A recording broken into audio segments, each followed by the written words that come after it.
व्यक्ति से मैं मिलवा दूँ। तो उसने फिर उसको वरदान दिया। अब वो अतिथि की सेवा में उसका प्राण चला गया। तो वही भील आगे राजा नल बनता है। और फिर वो जो भगवान शंकर स्वरूप वो सन्यासी था, उसने देखा कि भाई इसने अच्छा काम किया है, अपना धर्म के ऊपर मर गया है। तो वो राजा नल होता है, वीरसेन का पुत्र। उसके पिता का नाम शायद वीरसेन है। तो नल जो है बहुत धर्मात्मा होता है और उसको कई वरदान देवताओं से भी मिलते हैं। तो ये इसकी जो घरवाली है वो दमयंती बनती है।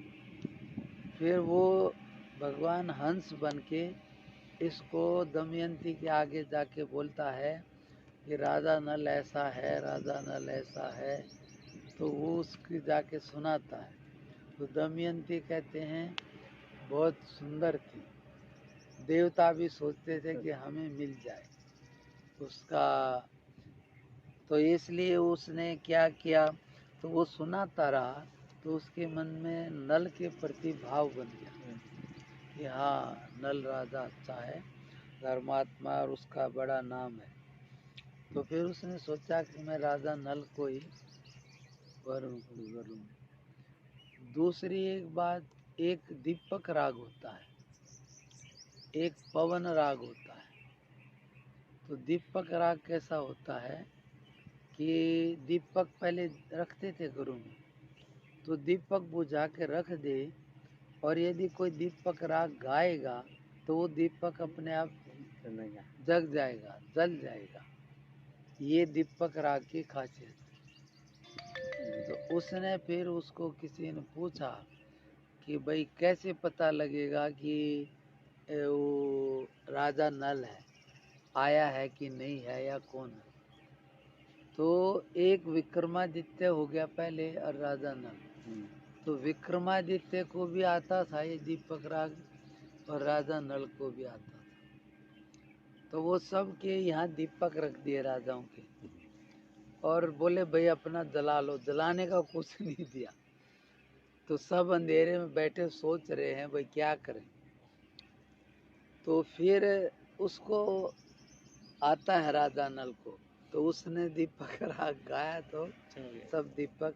तो उसने देखा कि ये दीपक कैसे जल गया। तो फिर उसका भी दीपक जल गया, घर में वो सोई है। तो उसका उसने फिर बुझा दिया। बांदी को कहा तूने दीपक नहीं बुझाया, ये जल रहा है। उसने फिर बुझाया तो फिर जल गया। फिर उसको ये हो गया यहाँ पर राजा नल है, इसलिए फिर उसने बाद में उसके लिए स्वयंवर में देवता भी आए। तो देवताओं ने कहा उसको कि भाई तुम हमारे को तो नल ने कहा भैया मैं कुछ नहीं करता हूँ, तुम वर लो, मुझे क्या है, मैं तो कुछ नहीं ऐसा है कि भाई मेरे को दमयंती का कुछ वो है, कुछ भी नहीं, मैं भी आया हूँ। तो उनको ये था कि राजा नल को ही भरे, तो उन्होंने नल का रूप बना लिया। तो फिर नल राजा ने देवताओं का भी बढ़िया कार्य किए थे, इसलिए वैसे तो खुश थे।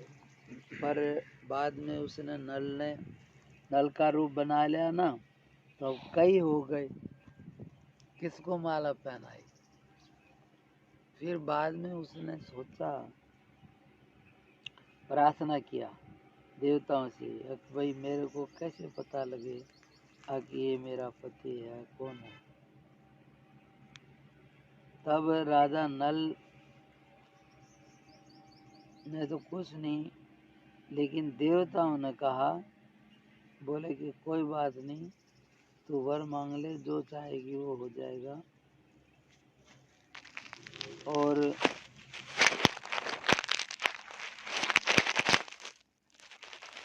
तो उसने फिर देवताओं से पूछा कि भाई ये कैसे पता लगेगा कि ये नल कौन सा है इनमें, ये तो नल के रूप के कई हैं। तो फिर उनको बताया कि जिसकी परछाई बने तो वो देवता नहीं है, और देवता की परछाई नहीं बनती है।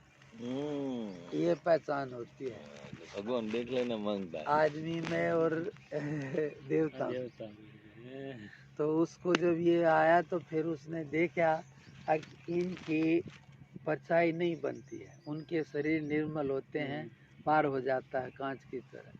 पर आदमी का पंचभूत है मिट्टी इत्यादि, इसमें पार नहीं होता है, तो इसलिए इसकी परछाई हो जाएगी, इसमें प्रकाश हो। तो फिर उसको पता लग गया कि ये परछाई इसी की बनती है, तो उसको फिर माला पहना दी। फिर वो भगवान ने जिसको जिस देना है देता है। तो ये राजा नल धर्मात्मा था, देवताओं के लिए खूब सब यज्ञ किए, तो देवता ने खुश होकर इसको 8 वरदान दिए। इसको कई कलाएं बढ़िया आती थी। बाद में फिर ये बोले कि मेरे को भी थोड़ा लोग इसके लिए जाना चलना सब है।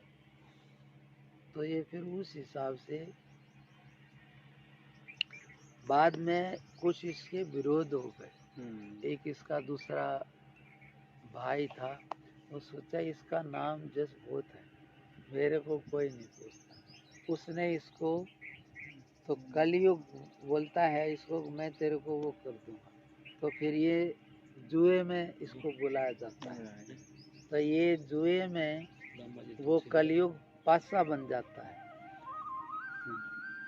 तो कलयुग पासा बन जाता है। तो जब वो डालता है तो 12 सीधे आते हैं, और ये डालता है तो उल्टा हो जाता है, इसलिए कम है। इसलिए वो पास से बनकर फिर बाद में कलयुग बोलता है इसको, अब देख मैंने तेरे को जीत लिया है। तो फिर भी वो बोला, फिर इसको बाहर निकालता है सब राज चीर के। तो ये बेचारा बाहर जाता है तो एक साड़ी है और ये धोती बांधता आदमी है। तो इसने सोचा यार बहुत भूख लगी, इसकी रानी धर्मात्मा इसके साथ है। तो एक कबूतर बैठा है, तो इसने सोचा किसी तरह ये कबूतर